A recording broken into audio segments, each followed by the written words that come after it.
The other day, I was getting ready to sink into my couch and watch whatever new show jumped out and pulled me into its world. Warm cup of tea in one hand, remote in the other, I opened up my go-to streaming service. Looking at the titles, I realized just how many adaptations there were. You've probably noticed the same thing recently, the modern trend of taking a beloved novel and altering it for a film or TV experience. You've got your classics, The Hunger Games, Percy Jackson, and The Maze Runner. I don't think we're missing any major ones there. You're a wizard, Harry. Leviosa. Yeah, no, I think we're good.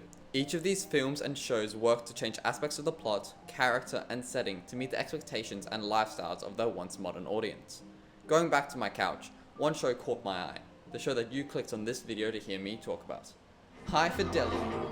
No, not that one, this one, the streaming series that probably slid right under your mask during the chaos that was 2020.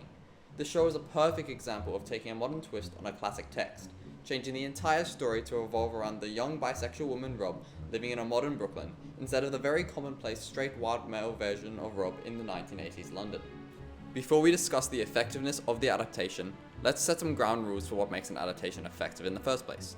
And for rules, we need a target audience. In our case, the target audience can be split into two distinctive groups, those who have read the novel and those who haven't. Both of these groups share the modern context of a digital space, and are coming in expecting to watch a rom-com. Those who have read the novel may be here for some nostalgia, wanting to relive the book, whilst the new viewers are most likely teenagers and young adults who are looking for another rom-com to pass the time with some easy laughs, which the show clearly targets with its shorter than regular television length 30-minute episodes. Now that we have our audience, what rules should the adaptation follow? For starters, the text should be able to captivate its target audience. Imagine if the Barbie movie released, and the audience was met with some bloodshed straight out of Saw. I think it's safe to say they may be a wee bit startled. This also includes reflecting the audience's context and how they communicate with the world. We'll look out for all of this when it comes to the series. Another way for an adaptation to be effective is to provide a unique experience for the returning viewers. No one wants to come into a show and be able to quote the entire script by simply reading along with the book.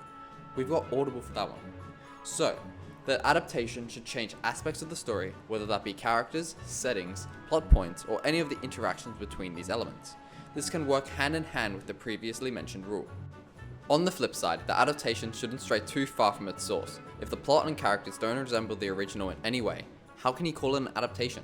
This means that major plot beats and character growth shouldn't be discarded, as that way the new audience gets a true to the novel experience, and the returning viewers don't think it's another heartless, nostalgic cash grab. Okay, so what next? Well, we need a scene, and I think I've got a good one. Charlie's Dinner versus Cat's Dinner. If you want to watch it for yourself, quickly hop onto Hulu, or Disney Plus if you're a fellow resident down under like me, and watch the second half of episode 4, and if you have it, read chapter 21 of the novel. Alright, so we've got our audience, we've got our rules, and our scene. Now we just need to evaluate. In this scene, I want to focus on how each of the dinner party groups are portrayed, as that way the comparisons can be more concise and easier to unpack. More specifically, we'll talk about how they are made to represent the concept of success to their audience. Setting! The setting similarities and differences are quite important in deciding whether the show is an effective adaptation or not. In the novel, the first description of the home is Charlie's room, which is artsy, of course. It's got some abstract art, which to an 90s audience symbolizes a sort of sophistication. By Rob adding, of course, it builds the idea that this arty style is a part of Charlie's character, not just some thoughtless addition, especially seeing as this is her bedroom. This reflects the context of the audience at the time. Their idea of success is being in a stable position of wealth, and this seems to be the case, seeing that Charlie owns a home of her own image. We're also given a description of the couch in the main room. It's enormous, and Rob can't seem to figure out what material it is made out of, but it's something like gold, lead, or glass. Again, this displays Charlie's wealth and unique design taste, with heavy metals and the luster of gold building imagery of the entire house, not simply the couch. Then we have the flat of Cat's dinner party. Due to the medium of streaming, we can get a full picture of the design through the visual mode. At a glance, the aesthetic matches that of Charlie's room, with abstract art and neatly arranged decorations masking the blank slate of the flat. This checks the mark of our third rule, giving returning audiences a reminder of the book. However, the show builds on this aesthetic by removing the sincerity of the setting. Despite the visual mode giving a greater picture of the flat, being full with symbols of wealth, the room still seems somehow shallow, with nothing seeming worn in. Everything is placed for just the looks, not the practicality. For example, this bookshelf has a very template-like nature, with shelves repeating arrangements of books. Yes, it looks pleasant, but the practicality? No homely home would have 20 books with the exact same color cover and be this spread apart. I mean, just look behind me.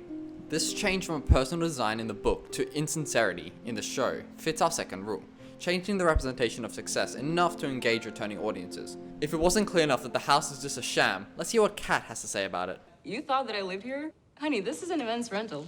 That's right, the house isn't even Kat's, a huge contrast from the book.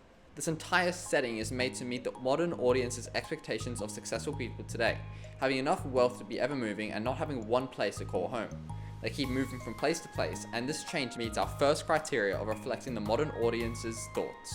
Okay, so enough with the setting. By far the biggest comparison can be drawn between the individuals. In both texts, the groups talk about topics that are detached from Rob's life experiences, topics that the target audience would expect from first-class, stereotypically shallow, successful types. In the novel, this is highlighted by the group's chat about dog names for a dog that they don't even have. When Rob says he isn't a dog person, they are seemingly unable to fathom why, chalking it up to some non-personal factor.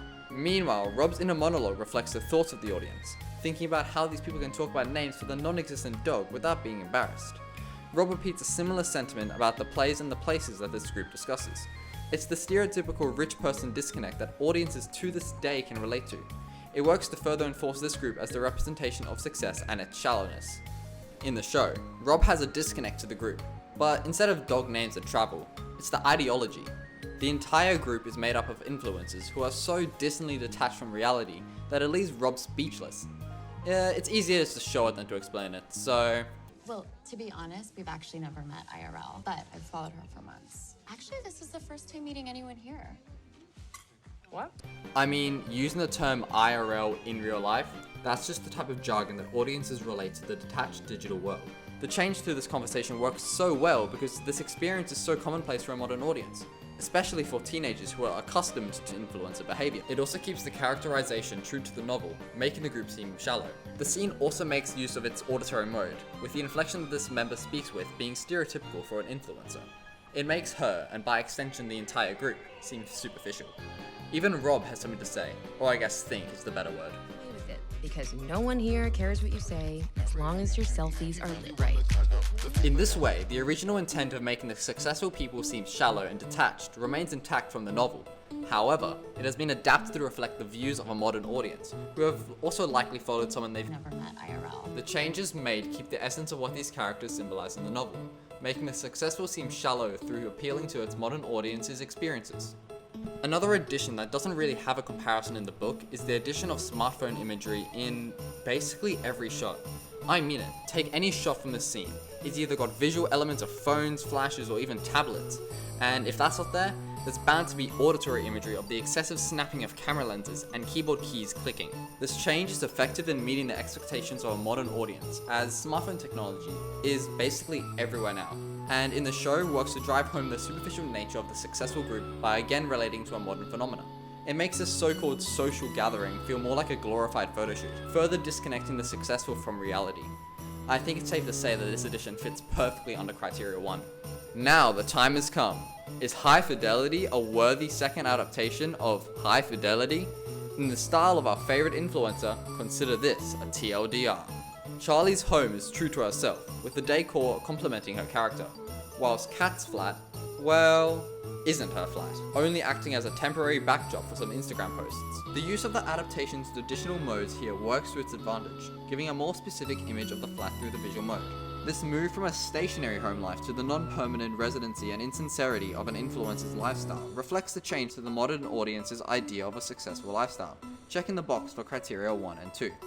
The addition of smartphones, flooding visual and auditory modes, and the switch to a focus on influencer behaviors also works to engage the modern audience, making the show more relatable and works with Criteria 1. However, despite these differences, they both have their similarities. Both texts depict a successful group and represent them with an air of shallowness. They both relate to each of their audience's stereotypes of the successful, following what we set out in Criteria 3. However, this similar message is delivered in an entirely new way in the show, moving away from unrelatable topics and replacing this with unrelatable ideology. The book has to rely on its audience's preconceived notions of rich people, supported with techniques such as repetition and inner monologues. The show also uses its audience's preconceived notions, but these notions are of media influences and are less reliant on wealth. These notions are built up using the combination of auditory and language techniques, whilst also being backed up with the before mentioned setting, once again meeting our first criteria, whilst also fitting the third by sending the same shallow idea of success as the novel. So, what's the verdict? Hey, can I get a drum roll? Perfect. Effective! Comparing it to the original work, 2020's High Fidelity meets all the requirements for a successful modern adaptation, retaining the original meaning of the novel and reworking outdated building blocks into shiny new ones, to reflect both target audiences' expectations. Albeit this is only one scene from the entire 10-episode show, I can vouch for the rest of the adaptation being on par with the quality of this scene. So, there we have it folks, High Fidelity. I hope you enjoyed the video. If you did, check out the rest of my content. I'm sure there's some other stuff that you will like. But otherwise, thanks for watching. I'll see you in the next one. Bye!